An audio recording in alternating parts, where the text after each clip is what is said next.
ಮೊದಲನೇದಾಗಿ sir thanks ಹೇಳಕ್ಕೆ ಇಷ್ಟಪಡ್ತೇನೆ ರೀ. ನನ್ನ ಮಗ ಸ್ಟಡೀಸ್ ಒಳಗೆ ಭಾಳ ವೀಕ್ ಇದ್ವಿ ರೀ. ಅದ್ರ ಸಲುವಾಗಿನ ನಾನು ಅವನ್ನ ಸ್ವಲ್ಪ ಇಂಟ್ರೆಸ್ಟ್ ಬರಲಿ, ಓದೋದ್ರೊಳಗೆ ಇಂಟ್ರೆಸ್ಟ್ ಬರಲಿ ಮತ್ತು ಅವ್ಗೆ ಕಾನ್ಸಂಟ್ರೇಷನ್ ಜಾಸ್ತಿ ಆಗಲಿ ಅಂಥೇಳಿ ಈ ಕ್ಲಾಸಿಗೆ ಸೇರಿಸೇವೆ ರೀ ನಾವು. ಅಂದರೆ ಅವನ್ನ ಕರಾಟೆ ಒಳಗೆ ಸೇರಿಸಿದ್ವಿ ರೀ ನಾವು. ಅದ್ರೊಳಗೂ ಅವ ಯಾವಾಗಲೂ ಫಸ್ಟನ ಅದಾನ ರೀ. ಇದ್ರೊಳಗೂ ಅವ ಏನಾರು ಸಾಧಿಸ್ಲಿ ಅನ್ನೋದು ನಮ್ಗೆ ಆಸೆ ಆಗೈತಿ. ಮುಂದೆ ಲೈಫಿಗೆ ಇದು ಭಾಳ ಯೂಸ್ ಆಗೈತೆ ಅನ್ನೋದು ನಮ್ದು ಒಂದು ಅನಿಸಿಕೆ ರೀ. ಅದಕ್ಕೋಸ್ಕರ ನಾವು ಇದಕ್ಕೆ ಭಾಳ ಸಪೋರ್ಟ್ ಮಾಡಿ ಅವನ್ನ ಕಳಿಸ್ತೀವಿ ರೀ ಕ್ಲಾಸಿಗೆ. ಅವ ಈಗ ಮೊನ್ನೆ ಜೂನ್ದಾಗ ಕಲ್ತಾನ ರೀ. ಇದು ಹಾಲಿಡೇಸ್ನಾಗ ಮಾರ್ಚ್ ಒಳಗೆ ಕಲ್ತಾನ ರೀ. ಹಾಲಿಡೇಸ್ ಇತ್ತಲ್ಲ ರೀ, ಸ್ಕೂಲ್ ಹಾಲಿಡೇಸ್ ಇತ್ತಲ್ಲ, ಆವಾಗ ಅವ್ನು ಕಲ್ತಾನ ರೀ. ಹಾಂ, ಇಂಪ್ರೂವ್ಮೆಂಟ್ ಆಗ್ಯಾನ ರೀ ಈಗ ಅವ. ಅದು ಆ್ಯಕ್ಚುಲಿ ಅವ ಭಾಳ ಮಾಡಿದ್ನ ರೀ. ಅವ ಹೊರಗಿನ ಫುಡ್ ತಿನ್ನೋದು, ಜಂಕ್ ಫುಡ್ ತಿನ್ನೋದು ಭಾಳ ಮಾಡ್ತಿದ್ನ ರೀ. ಬರೀ ಮೊಬೈಲ್ ನೋಡೋದು, ಟಿ ವಿ ನೋಡೋದು ಮಾಡ್ತಿದ್ದ ಮನೆ ಒಳಗೆ. ಈಗ ಅವ ಸ್ವಲ್ಪ ಅದನ್ನೆಲ್ಲ ಕಮ್ಮಿ ಮಾಡ್ಕೊಂಡಾನ ರೀ. ಆಮೇಲೆ ನಮ್ಗೆ ಭಾಳ ವಂಡರ್ ಅನ್ಸಿದ್ದು ಏನಂತಂದ್ರೆ, ಒಂದು ತಿಂಗಳು ಅವ ರೀ ಏನೂ ತಿನ್ನಬಾರ್ದು ಅಂತಂದ್ರೆ ತಿನ್ನೋದು ಬಿಟ್ಟ ರೀ ಪೂರ್ತಿ. ಸರ್ ಮಾತು ಕೇಳಿ, ಸರ್ ಮಾತೊಳಗೂ ಭಾಳ ಮ್ಯಾಜಿಕ್ ಐತೆ ರೀ. ನಮ್ಮ ಸರ್ನ ಫಾಲೋ ಮಾಡಿದ್ರೆ ಎಲ್ಲ ಹುಡುಗರು ಶಾಣ್ಯರಾಗ್ತಾರೆ ಅನ್ನೋದೊಂದು ನನ್ನ ಅನಿಸಿಕೆ ರೀ. ಅದಕ್ಕೆ ಎಲ್ಲರೂ ನಮ್ಮ ಕಲಿಸ್ರಿ ಹುಡುಗರಿಗೆ ಇದನ್ನು ಅನ್ನೋದು ನನ್ನ ಆಸೆ ರೀ.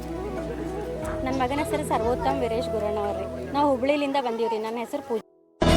ಚಿನ್ಮಯ ಶರಣಪ್ಪ ಬಡ್ಡಿ ಅಂತೇಳಿ ನಮ್ಮ ಮಗನ ಈ ಗಾಂಧಾರಿ ವಿದ್ಯೆ ಸುಮಾರು ವರ್ಷಗಳಿಂದ ಒಂದು ಕ್ಲಾಸಸ್ ಮಾಡಿಸಿದ್ದಾರೆ. ಇಲ್ಲಿ ಸಂತೋಷ್ ಜಾಲಿ ಆಳ್ಸರ್ ಅಂತೇಳಿ ಅವರು ಸುಮಾರು ವರ್ಷದಿಂದ ಅವ್ರದ್ದೊಂದು ಈ ಗಾಂಧಾರಿ ವಿದ್ಯೆ ತರಬೇತಿಯನ್ನು ಕೊಡ್ತಾ ಇದ್ದಾರೆ.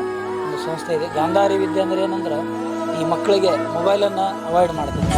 ಮೊದಲೇದು ಜ್ಞಾಪಕ ಶಕ್ತಿ ಇದರಿಂದ ಈ ವಿದ್ಯೆಯಿಂದ ಜ್ಞಾಪಕ ಶಕ್ತಿ ಹೆಚ್ಚಾಗುತ್ತೆ. ಮಕ್ಕಳ ಕಾನ್ಸಂಟ್ರೇಷನ್ ಹೆಚ್ಚಿಗೆ ಓದಲಿಕ್ಕೆ ಮಕ್ಕಳಿಗೆ ಬರೀಲಿಕ್ಕೆ ಒಳ್ಳೆಯ ವಿದ್ಯಾಭ್ಯಾಸಕ್ಕೆ ಭಾಳ ಅನುಕೂಲ ಆಗುತ್ತೆ ಅಂತಂದು ನಮ್ಮ ಅನಿಸಿಕೆ. ನಮ್ಮ ಹುಡುಗ ಈಗ ಆ ವಿದ್ಯೆ ಕಲಿತ ನಂತರ ಸ್ವಲ್ಪ ಸುಮಾರು ಆ್ಯಕ್ಟಿವಿಟೀಸ್ ಚೇಂಜ್ ಆಗಿವೆ. ಭಾಳ ಸ್ಕೂಲ್ನಲ್ಲಿ ಮುಂಚೆ ಕಡಿಮೆ ಮಾರ್ಕ್ಸ್ ತೆಗೆದಿದ್ದ. ಈಗ ಅದು ವಿದ್ಯೆ ಕಲಿತ ಮೇಲೆ ಸ್ವಲ್ಪ ಹೆಚ್ಚೆಚ್ಚಿನ ಮಾರ್ಕ್ಸ್ ಈ ಸ್ಕೂಲ್ಗೆ ಟಾಪರ್ ಆಗಿದೆ. 4th ಸ್ಟ್ಯಾಂಡರ್ಡ್ ಚಿನ್ಮಯ ಬಡ್ಡಿ ಅಂತೇಳಿ ಇವನು 4ನೇ ಕ್ಲಾಸ್ ಓದ್ತಾನೆ. ಅವನು ಈಗ ಸ್ಕೂಲ್ನಲ್ಲಿ ಟಾಪರ್ ಆಗಿದೆ ಈ ವಿದ್ಯಾರ್ಥಿ. ಈಗ ಮಕ್ಕಳಿಗೆ ಹೆಚ್ಚೆಚ್ಚು ಕಲಿಸ್ಬೇಕಂತ ಎಲ್ಲ ಪಾಲಕರಲ್ಲಿ ಪೋಷಕರಲ್ಲಿ ನಾನು ರಿಕ್ವೆಸ್ಟ್ ಮಾಡ್ತೀನಿ. ಕಲಿಯೋದ್ರಿಂದ ಮಕ್ಕಳು ಹೆಚ್ಚಿನ ದಡ್ಡಿದ್ದಂಥ ಮಕ್ಕಳು ಸಹಿತ ಇಂಟೆಲಿಜೆಂಟ್ ಆಗ್ತಾರೆ ಈ ವಿದ್ಯೆ ಕಲಿತ. ಆದಷ್ಟು ಎಲ್ಲ ಪಾಲಕರು ಈ ವಿದ್ಯೆಗೆ ಸಹಕಾರ ಕೊಟ್ಟು ಒಳ್ಳೆ ಉತ್ತಮ ಶಿಕ್ಷಣಕ್ಕೆ ಇದು ಭಾಳ ಹೆಲ್ಪ್ ಆಗುತ್ತೆ. ಎಲ್ಲರಿಗೂ ನಮಸ್ಕಾರ. ನನ್ನ ಮಗ ಜಶ್ವಿಕ್ ಅಂತ. ಈಗ ಒಂದು 2 ತಿಂಗಳಿಂದ ಸ್ಕೂಲ್ ರಜೆ ಕೊಟ್ಟಾಗ ಇದನ್ನು ಕ್ಲಾಸಿಗೆ ಹಾಕ್ತಿತ್ತು. ಓನ್ಲಿ 21 ಡೇಸಲ್ಲಿ ಆನ್ಲೈನ್ ಕ್ಲಾಸ್ ಕಲಿತಾ ಬಂದರೆ ಇದು ಒಂದು ಹೆಮ್ಮೆ ವಿಷಯ. ಆದರೆ ಹೇಳಿದ್ರೆ ಡೈರೆಕ್ಟಾಗಿ ತಿಳ್ಕೊಳಲ್ಲ ಮಕ್ಕಳು. ಬಟ್ ಆನ್ಲೈನ್ ಕ್ಲಾಸಲ್ಲಿ 21 ದಿನದೊಳಗೆ ಕಲಿತಾರಂದರೆ ಮತ್ತು ಹುಷಾರು ಚೆನ್ನಾಗಿ ಹೇಳ್ತಾ ಇದ್ದಾರೆ ಸರು. ಸಂತೋಷ ಸರ್ಗೆ ಧನ್ಯವಾದ ಹೇಳಕ್ಕೆ ಇಷ್ಟಪಡ್ತೀನಿ. 21 ದಿನದೊಳಗೆ ನನ್ನ ಮಗ ಕಲಿತಾನ. ಬಟ್ ಸ್ಟಾರ್ಟಿಂಗ್ ನಮಗೂ ಕಲಿತಾನೋ ಇಲ್ಲೋ ಅಂತ ಧೈರ್ಯ ಇದ್ದಿದ್ದಿಲ್ಲ. ಅದು ಕಲಿತಾ ತಾನೇ ಈಸಿ ಆಗ್ತಾ ಹೋಯ್ತು. ಇನ್ನೂ ಮಕ್ಕಳಿಗೆ ಇದನ್ನು ಚೆನ್ನಾಗಿ ಕಲಿಸ್ಲಿ ಅಂತ ಹೇಳಕ್ಕೆ ಇಷ್ಟಪಡ್ತೀನಿ ಬೇರೆ ಪೇರೆಂಟ್ಸ್ಗೂ. ನನ್ನ ಹೆಸರು ಗಾಯತ್ರಿ ಅಂತ. ನನ್ನ ಮಗ ಮನ್ವಿತ. ಲಾಸ್ಟ್ ಹಾಲಿಡೇ ಟೈಮಿಂದ ಜಾಯಿನ್ ಮಾಡಿಸಿದ್ವಿ ನಾವು ಗಾಂಧಾರಿ ಕ್ಲಾಸಿಗೆ ಹಾಗಾಗಿ ಕಾನ್ಸಂಟ್ರೇಷನ್ ಡೆವಲಪ್ಮೆಂಟ್ ಆಗೈತಿ. ಸ್ಕೂಲ್ ಸ್ಟಡೀಸ್ ಒಳಗೆ ಇಂಪ್ರೂವ್ಮೆಂಟ್ಸ್ ಕಾಣ್ತಾ ಆಗ್ತೈತಿ. ಬಟ್ ಕ್ಯೂರಿಯಾಸಿಟಿ ಅಂದರೂ ಹೆಚ್ಚಾಗೈತಿ. ಎಲ್ಲದರೊಳಗೂ ಕ್ವಶನ್ ಮಾಡೋದು, ಕ್ಯೂರಿಯಾಸಿಟಿ, ಅರ್ಥ ಮಾಡ್ಕೊಳ್ಳೋದು, ಅಂಡರ್ಸ್ಟ್ಯಾಂಡಿಂಗ್ ಸ್ಕಿಲ್ಸ್ ಎಲ್ಲನೂ ಡೆವಲಪ್ಮೆಂಟ್ ಆಗತೈತಿ ರೀ. ಇದರಿಂದ ಒಂದು ಒಳ್ಳೆ ಇಂಪ್ರೂವ್ಮೆಂಟ್ಸ್ ಕಾಣಿಸ್ತಾ ಆಗ್ತೈತಿ ರೀ ಸ್ಟಡೀಸ್ ಒಳಗೂ ಸದ್ಯಕ್ಕೆ. ನನ್ನ ಮಗ ತೇಜಸ್ ಮಾಡ್ಶೆಟ್ಟಿ ಅಂತೇಳಿ. ಇವನು 7th ಸ್ಟ್ಯಾಂಡರ್ಡ್ ಓದ್ತಿದ್ದಾನೆ. ಮುಂಚೆ ಭಾಳ ಮೊಬೈಲ್ ನೋಡ್ತಿದ್ದೆ. ಅದ್ರ ಸಲುವಾಗಿ ನಾವು ಏನಾರ ಕಲ್ಸೋಣ ಅಂತ ಹುಡುಕ್ತಿದ್ವಿ. ಕ್ರಿಕೆಟ್ಗೆ ಹಾಕ್ತಿದ್ವಿ, ಬ್ಯಾಡ್ಮಿಂಟನ್ ಹಾಕ್ತಿದ್ವಿ, ಎಲ್ಲ ಮಾಡಿದ್ವಿ. ಬಟ್ ಅವನ ಕಾನ್ಸಂಟ್ರೇಷನ್ ಕಡಿಮೆ ಆಗಲಿಲ್ಲ. ಬರೀ ಮೊಬೈಲ್ ಕಡೆನೇ ಜಾಸ್ತಿ ಇರ್ತಿತ್ತು. ಹಾಗಾಗಿ ಸಂತೋಷ್ ಸರ್ ನಮಗೆ ಮುಂಚೆಯಿಂದನೂ ಪರಿಚಯ. ಹಾಗಾಗಿ ಅವರು ಹಿಂಗೆ ಕಲಿಸಿದ್ದಾರೆ ಅಂತೇಳಿ ಕೇಳಿ ನಾವು ಇವನ್ನ ಹಾಕಿದ್ವಿ ಗಾಂಧಾರಿ ವಿದ್ಯೆಗೆ. ಹಾಗಾಗಿ ಅವಾಗಿಂದ ಮೊಬೈಲ್ ನೋಡೋದು ಕಡಿಮೆ ಆಗೈತಿ. ಆಮೇಲೆ ಓದೋದ್ರಾಗ ಇಂಪ್ರೂವ್ ಆಗ್ಯಾನ.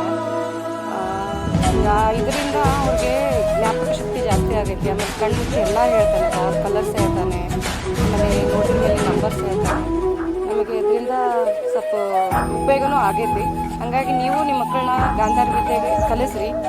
ಮಕ್ಕಳು ಮೊಬೈಲ್ ನೋಡೋದ್ರಿಂದ ಸ್ವಲ್ಪ ಮೊಬೈಲ್ ನೋಡೋದು ಅವಾಯ್ಡ್ ಮಾಡ್ತಾರೆ. Thank you. ಸ್ಮಿತಾ ಮಾರ್ಶೆಟ್ಟಿ. ಸುಯೋಗ್ ಹಾಲ್ವಾರ್ ಅಂತ ನನ್ನ ಮಗ. ನಾವು ಎರೆಬೆಲೆಯಿಂದ ಜಾಯ್ನ್ ಆಗಿದ್ದು ಆನ್ಲೈನಲ್ಲಿ. 21 ಗಾಂಧಾರಿ ವಿದ್ಯೆ. ಈ ಗಾಂಧಾರಿ ವಿದ್ಯೆ ಅಂದರೆ ಏನಂತ ನಮ್ಗೆ ಕ್ಯೂರಿಯಾಸಿಟಿ ಇತ್ತು. ಆವಾಗ ಮಹಾಭಾರತದೊಳಗೆ ಗಾಂಧಾರಿ ವಿದ್ಯೆ ಅವರು ಹೇಳ್ಕೊಟ್ಟು ಒಂದು ಮಗನ ಯಾವ ಥರ ಮೇಂಟೈನ್ ಮಾಡಿದ್ರು ಅಂತ. ಇವಾಗ ನಮಗೆ ಒಂದು ಮಗುನೇ ಮೇಂಟೈನ್ ಮಾಡೋಕ್ಕಾಗಲ್ಲ, ಕಣ್ಣಿದ್ರು ಕೂಡ ಅದು ಹೆಂಗೆ ಅವರು ಇದನ್ನು ಮಾಡಿದ್ರು ಅಂತ. ಆಮೇಲೆ ಇದು ಗಾಂಧಾರಿ ವಿದ್ಯೆ ಕೊಡಿಸೋದ್ರಿಂದ ನನ್ನ ಮಗ ಟೋಟಲಿ ಬೇಕ್ರಿ ಐಟಮ್ ಎಲ್ಲ ಅವಾಯ್ಡ್ ಮಾಡಿದ್ದಾನೆ. ಮತ್ತು ಇವಾಗಿನ ಇದಕ್ಕೆಂದರೆ ಫೋನು ಟಿ ವಿ ಅಂದರೆ ಮೇನ್. ಆ ಫೋನು ಟಿ ವಿಯನ್ನು ನೋಡೋದಿಲ್ಲ ಅವನು, ಎಲ್ಲ ಅವಾಯ್ಡ್ ಮಾಡಿದ್ದಾನೆ ಟೋಟಲಾಗಿ. ಆ ಬೇಕ್ರಿ ಐಟಮ್ ಬಿಟ್ಟಿರೋದ್ರಿಂದ ಅವನಿಗೆ ಹೆಲ್ತ್ ಕೂಡ ಒಳ್ಳೆಯದಾಗಿದೆ. ಆಮೇಲೆ ಈ ವಿದ್ಯೆಯಿಂದ ಅವನು ಬರೀತಿರ್ಲಿಲ್ಲ, ಒಂದು ಪೇಜ್ ಬರೆಯೋದಂದ್ರೆ ಅವನಿಗೆ ಕಷ್ಟ. ಇವಾಗ ವಿದ್ಯೆ ಕೊಡ್ಸೋದ್ರಿಂದ ದಿನಕ್ಕೆ 7-8 ಪೇಜ್ ಬರಿತಾ ಇದ್ದಾನೆ ಅವನು ಇವಾಗ. ಸುಯೋಗ್ ಹಾಲ್, ನನ್ನ ಹೆಸರು ಗೀತಾ ಹಾಲ್ವಾರ್ ಅಂತ, ಎರೆಬೆಲೇರಿ. ನಮ್ಮ ಹೆಸರು ಸುರೇಶ್ ಹಾಲ್ಗುಂದಿ ಅಂತೇಳಿ, ನಮ್ಮ ಮಗ ಮನೋಜ್ ಅಂತೇಳಿ. ನಮ್ಮ ಮಗ ಅಲ್ಲಿ ಅವ್ರ ಸ್ಕೂಲ್ನಾಗ ಇದು ಗಾಂಧಾರಿ ವಿದ್ಯೆ ಬಗ್ಗೆ ಹೇಳ್ತಾರ ಅಂತಿದ್ದ. ನಮಗೂ ಅಷ್ಟು ಅದ್ರ ಬಗ್ಗೆ ಐಡಿಯಾ ಇದ್ದಿಲ್ಲ, ಅದೇನು ವಿದ್ಯೆ ನಮಗೂ ಗೊತ್ತಿಲ್ಲ ಅಂತಿದ್ದೆ. ಅವೆಲ್ಲ ನಾ ಕಲಿಬೇಕಂತೇಳಿ ಭಾಳ ಆಸಕ್ತಿಯಿಂದ ಇದು ಮಾಡಿದೆ. ಮತ್ತು ಒಂದು ಸರಿ ಭೇಟಿ ಆದಿಲ್ಲ, ಬಟ್ ಅದಾಗಿಂತ ಈಗ ಒಂದು ತಿಂಗಳಾದ ಬರಾಗತ್ತೆ.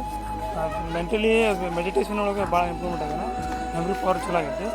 ಆಮೇಲೆ ಸ್ಕೂಲ್ನಾಗೂ ಚಲೋ ಅಭ್ಯಾಸ ಮಾಡತ್ತಾನ. ಮುಖ್ಯವಾಗಿ ಹೇಳ್ಬೇಕಂದ್ರೆ ಮೊಬೈಲ್ ಸ್ವಲ್ಪ ಅವಾಯ್ಡ್ ಮಾಡ್ಯಾನ. ಚಲೋ ಬೆಳವಣಿಗೆ ಅಂತ ಹೇಳ್ಬೋದು. ಇದು ಒಂದು ಚಲೋ ಎಲ್ಲ ಮಕ್ಕಳಿಗೆ ಒಂದು ಬೆಳವಣಿಗೆ ಭಾಳ ಉತ್ತಮಕಾರಿ ಐತಿ. ಎಲ್ಲರೂ ಅಳವಡಿಸ್ಬೇಕು ಉತ್ತಮ ಅಂತ ಹೇಳ್ಬೋದು. ನೀನು ಪರಿಚಯ ಮಾಡ್ತೀನಿ.